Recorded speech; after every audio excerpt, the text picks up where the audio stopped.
Support comes from the Missouri Forest Products Association, committed to conservation and careful management of the state's forests to make them more resilient and better habitats for wildlife.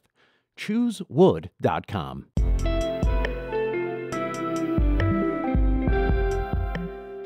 It's Monday, December 4th, and this is The Gateway. I'm Sarah Fenton in for Wayne Pratt. Ahead, Illinois is routinely on list of the most corrupt states in the country, and it doesn't seem to be getting better. We, meaning the feds, have been prosecuting public corruption for a long time, and it seems like a lot of people are slow getting the message. A look at how that ongoing legacy of corruption is affecting government and citizens is coming up, but first, these headlines. A detainee at the St. Louis City Justice Center died this weekend from what public safety officials believe was a suicide. The incident is the latest in a series of deaths at the jail in recent months. The death comes after city officials announced last week the jail has a new medical provider.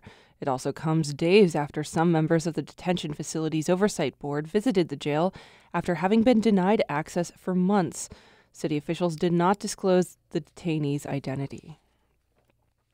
7 student groups at St. Louis area universities are calling for their leaders to sever ties with Boeing. As St. Louis Public Radio's Chad Davis reports, it comes after the company sent weapons to Israel. Groups from the University of Missouri St. Louis, Washington University, Southern Illinois University Edwardsville, and St. Louis University signed a letter to college leaders asking them to cease recruitment events and hiring fairs with Boeing. The call follows protests in the St. Louis area criticizing Boeing's weapons sales to Israel. Sahar Husseini is a sophomore and member of the SLU Muslim Student Association. I am an Afghan refugee. I've come to United States as a refugee and as a result of this type of war from Afghanistan. And I understand how stressful it can be for Palestine. A spokesperson for Boeing did not respond to a request for comment. UMSL and SLU said in statements that they support the right for students to share their concerns. I'm Chad Davis, St. Louis Public Radio. St. Charles County is set to spend more than $11 million to update its 911 system. St. Louis Public Radio's Rachel Lipman has more on the new features. More than 85% of the 911 calls made to the St. Charles County Emergency Communications Center come from cell phones. The current system uses nearby cell towers to determine a caller's location. County Emergency Communications Director Jeff Smith says that process is usually pretty accurate, but it sometimes messes up when a person is close to a neighboring county or in a more rural area. The new system will get location data straight from a person's cell phone.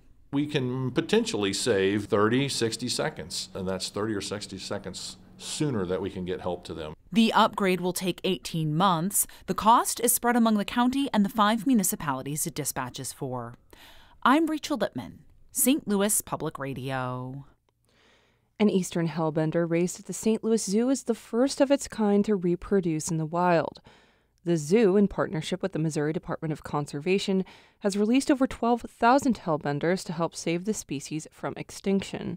Missouri State herpetologist Jeff Brigler is one of the many researchers working to save the endangered species.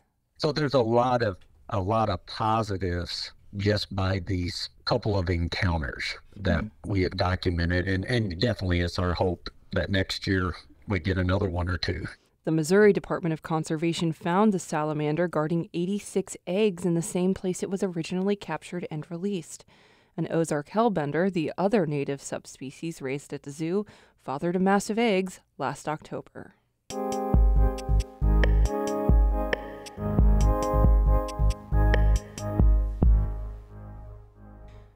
There's a remarkable run of blockbuster public corruption cases filing through Chicago's federal courthouse this year. Dave McKinney examines the effect all these corruption cases are having on Illinois' democracy and its voters.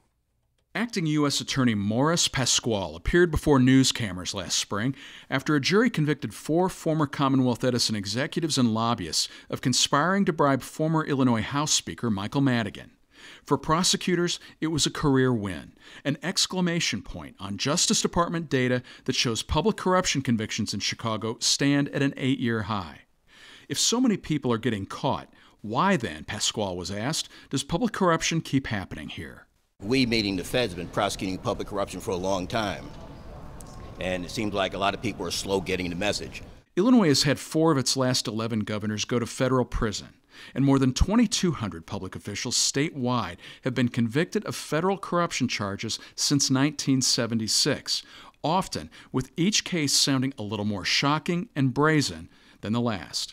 Why it keeps happening in Illinois is important to know, but even more important is measuring what effect corruption is having on the state's democracy and its voters. In a way, that's an even more complicated and interesting question. That's Northwestern University law professor and former federal prosecutor Juliet Sorensen, who teaches courses on public corruption. Corruption impedes democracy in almost too many ways to count. Former Chicago alderperson Ed Burke is on trial, the 4th major corruption trial this year. And in April, Madigan is set to go on trial for racketeering and bribery. University of Illinois at Chicago political science professor Dick Simpson has made a career of studying corruption, everything from judges on the take to shakedowns from governors and aldermen. All of those have informed the public that they shouldn't trust their public officials. That's been a negative effect throughout our politics at every level, the level at which people want to contact the public officials, the level in which they have faith in the government decisions that are made. Polling has borne out that cynicism.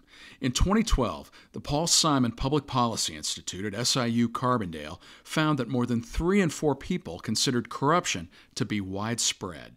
People think all the politicians and government officials are crooks. And when people think like that, studies show voting patterns can suffer. But Becky Simon, president of the League of Women Voters of Illinois, isn't seeing that play out here, at least yet. In spite of corruption on the part of individual elected officials, voters still have confidence in American democracy. That is why voters are going to the polls.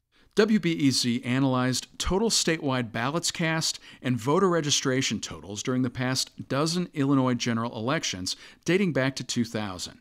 Sure enough, voter participation actually increased, even in non-presidential years.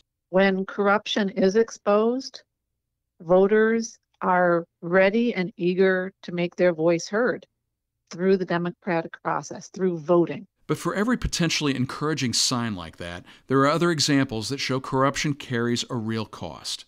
A 2014 study involving the 10 most corrupt states in the country, Illinois being one of them, found that government expenditures were more than $1,300 higher per capita than in states with lower levels of public corruption.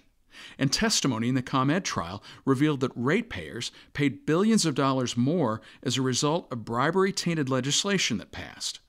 Back on that day when the ComEd case was decided, juror Amanda Schnitker-Sayers hoped the verdict she helped reach would change the system. This should be a landmark where we start to do better for ourselves, for our children, and have pride in our city and our state, and not make any shady dealings to get stuff done because we don't need to. In Illinois, that seems to be a message that some of our leaders have missed. This is Dave McKinney.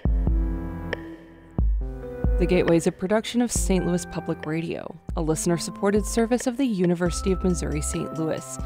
Music by Ryan McNeely of Adult Fur. I'm Sarah Fentiman for Wayne Pratt. Happy Monday.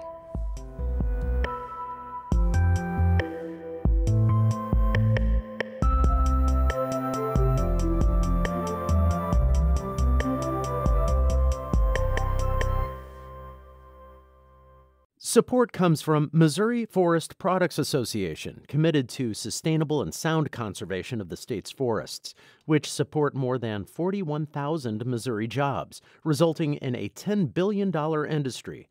ChooseWood.com.